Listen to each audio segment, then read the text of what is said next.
Dialogic reading is actually a technique where we have a dialogue or a back and forth conversation, shared experience, if you will, about a book. And the idea is to connect the content of the book with your child's vocabulary as well as their everyday experiences in their lives. And really what you want is for your child to become the storyteller and you as the adult to be the listener. First of all, it helps to teach your child the different rules for reading and writing. In this book that I've been reading with my son, it helps him to understand that the words flow from top to bottom and left to right on the page. It also increases vocabulary and recognition of words, which we know is really critical to our children's language nutrition that they need for later reading comprehension. And finally, it really helps develop their interest in books and their motivation to listen to stories, which we know ultimately will help them become a lifelong learner. So books that have clear pictures, a simple story, are not too long, but that also have good action and vocabulary, things that your child might have experienced, like bedtime, or also things that your child might be really interested in. Like if you ever want to bring an alligator to school, don't. You also might want to consider having books that might open up conversations about some of the challenges that we're going through in this pandemic. So books like Wimberly Worried, about a young little mouse that has many different worries, might be of interest and help open up some conversations that have been perhaps challenging to start with your child during this pandemic. Ultimately, the technique is most effective when it's a story that your child has read multiple times. And so the idea isn't just to read the book once, but to read it over multiple occasions. So even if you are starting out with a new book, you can use these techniques that I'll share with you during the first reading and also the last reading, but you'll see that over time your child will really start to become more of the storyteller, and that's what you want. There are really 5 steps to dialogic reading. Even before this first step, it's all about selecting a book that'll be of interest to your child. So I'm going to use today 5 Little Monkeys again that I've been reading with my son.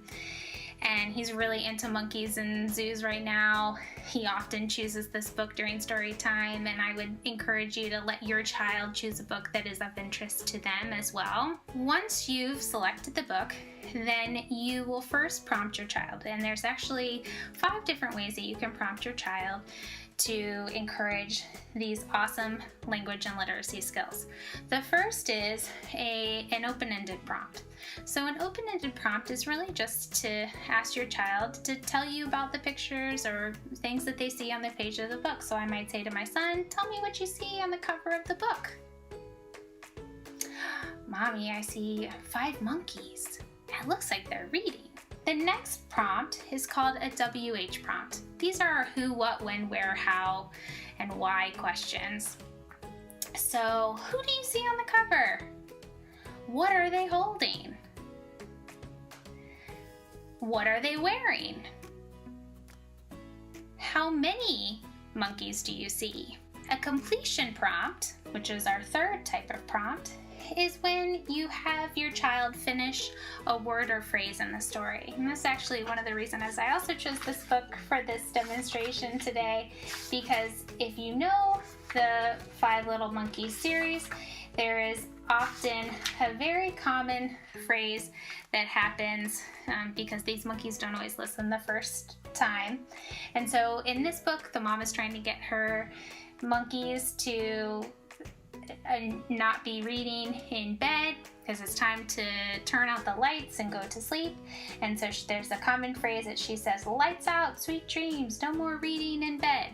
And so to do a completion prompt, what you would do is you would start the phrase off and then have your child finish the phrase. So I might say, "Lights out, sweet dreams, no more reading in bed."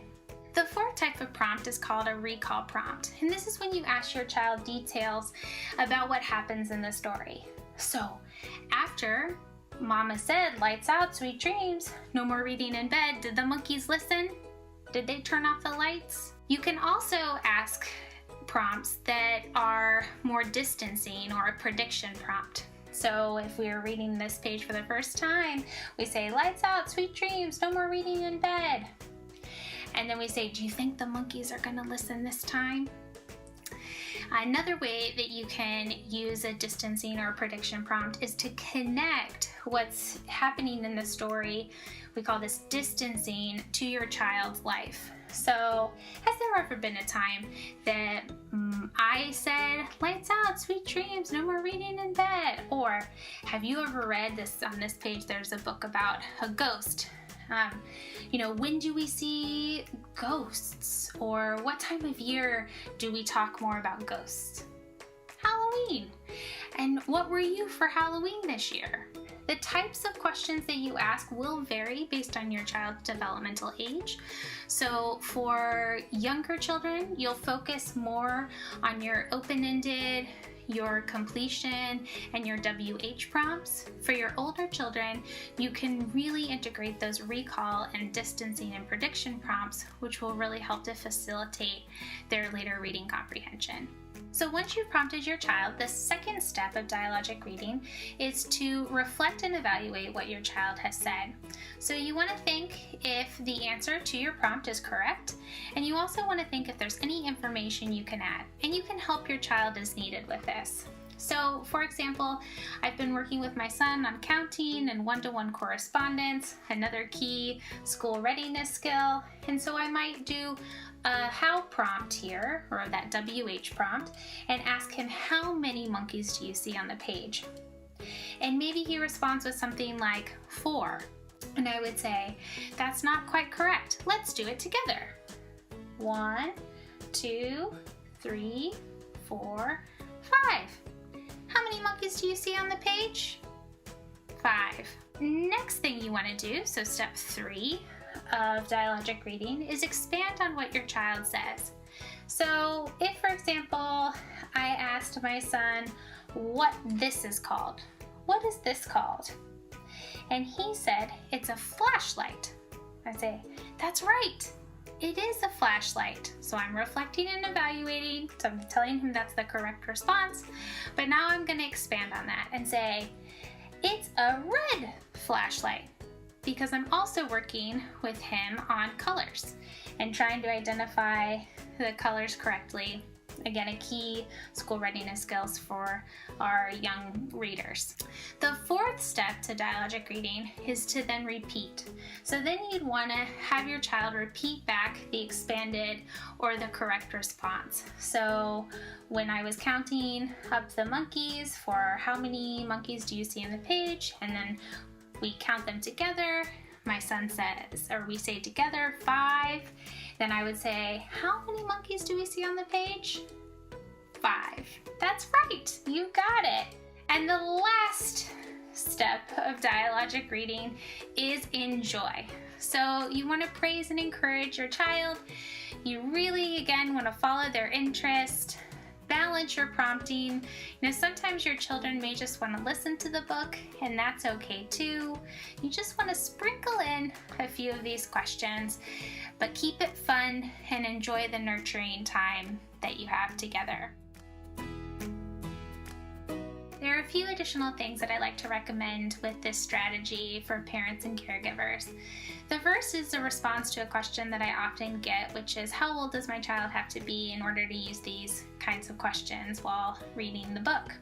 And really the answer is from the time that they're a baby, an infant, and on, even into those teenage years. And, of course, your infant won't be able to respond to the prompts, but the idea is that over time and as the years go on and as you repeat the book many times, that they will be able to become the storyteller of their own book.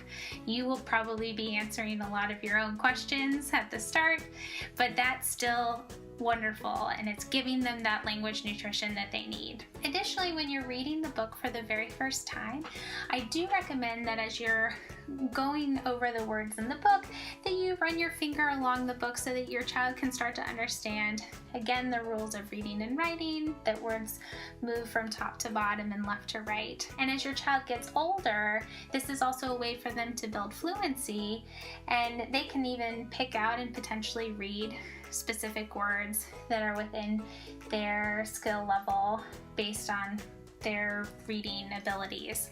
You should be expecting more sharing from your child each time that you engage with dialogic reading with the same book. And really, the even wonderful thing about this is not so much about reading the story, reading the words on the page, but that you can do this in any language. You can, even if the book is in English, you could have a conversation with the book and simply a picture walk with your child in Spanish or in Russian or in Creole. The idea is really just to build their vocabulary and their language, and the more and more that you can facilitate that with whatever your home language is, the better.